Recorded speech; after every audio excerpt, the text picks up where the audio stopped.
Hello बच्चों, 11वीं class में कार्य ऊर्जा और सामर्थ्य चैप्टर का नाम है। 10वां चैप्टर है आपका ये, और इसका ये मैं थ्योरी को लिख के भेज रहा हूँ। इसमें मुख्य लास्ट पॉइंट है, उसके बाद इसकी थ्योरी समाप्त हो गई है। अब इसके अंक के प्रश्न हैं वो करा दिए जाएंगे, और इसमें जो रिवीजन में आपको चैप्टर दिया गया है, रिवीजन चैप्टर जो आपको रिवीजन में चैप्टर नंबर पहला और दूसरा आपको याद करने के लिए दिया गया है, वो आप याद करें। उसके बाद अपनी कॉपी को तैयार करें। अब देखिए, इसमें पहला पॉइंट है संघट। संघट क्या है? दो या दो से अधिक वस्तुओं के अंतःक्रिया की वह घटना जिसमें घटना के बाद वस्तुओं के सापेक्ष वेग तथा पथ मात्रा में परिवर्तन हो जाए तो उसे संघट कहते हैं।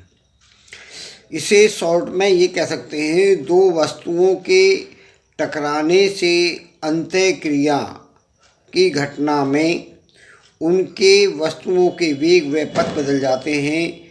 इस घटना को संघट कहते हैं। संघट दो प्रकार का होता है।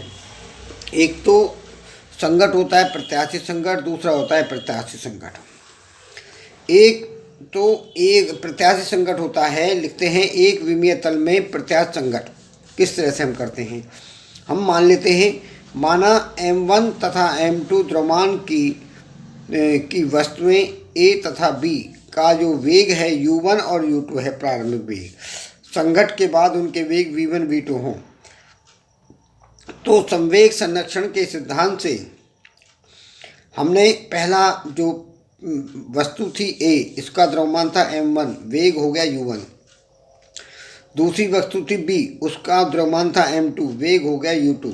तो जब संघट किया, संघट के बाद उनके वेग V1 हो गए, वेग V2 हो गया, और द्रव्यमान M1 M2 ही रहे। तो संवेग संरक्षण का सिद्धांत ये कहता है कि M1 U1 equal to M2 U2 equal to M1 V1 plus M2 V2। तो इसमें M1 वाली टर्म एक साथ और M2 वाली टर्म एक साथ कर लेंगे, इसे समीकरण 1 मान लेंगे। ऊर्जा संरक्षण के सिद्धांत में और जो संघट से पहले ऊर्जा half M U square half M2 U2 square equal to संघट के बाद 1/2 M1 V1 square 1/2 M2 V2 square. अब इसमें क्या करना, M1 वाली टर्म एक तरफ और M2 वाली टर्म एक तरफ। अब इसमें ये समीकरण 2 होगी और समीकरण 1 है, दोनों समीकरणों को डिवाइड कर दो। डिवाइड करने के बाद U1 plus V1 equal to V2 plus U2 होगी। अब इसमें हम U2 का मान V2 का मान निकाल के इस समीकरण नंबर 1 में रख दें।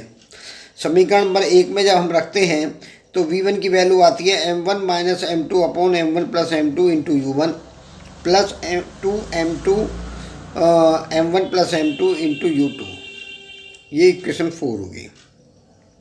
अब इसकी वैल्यू हम समीकरण नंबर 1 में पुनः रखते हैं, V1 की वैल्यू रखते हैं तो V2 का मान आ जाता है। V2 इक्वल टू होती है 2M1 U1 plus M1 plus M2 plus M2 minus M1 upon M1 plus M2 U2 equal, ये इक्वेशन नंबर 5 होगी। अब एक इक्वेशन ये V1 का मान, ये V2 का जो मान ज्ञात करते हैं इसे ही प्रत्यास्थ संघट कहते हैं। उसकी विमा और दिशा बताना ये प्रत्यास्थ संघट कहलाता है हमारा, ठीक है। अब इसमें आपको मैं रिवीजन के लिए दे रहा हूँ। जो होमवर्क में एक तो अपना कार्य को पूर्ण करें और विमीय विश्लेषण वाले लेसन को तैयार करें और उसके जो क्वेश्चन आंसर है उनको करके देखें और याद करें। जो याद करने का है उसको याद कर लें और उसके आधारित प्रश्नों का जो है सॉल्व करके देखें, ठीक है। उसके बाद कल यथा समय फिर आपकी क्लास स्टार्ट होगी।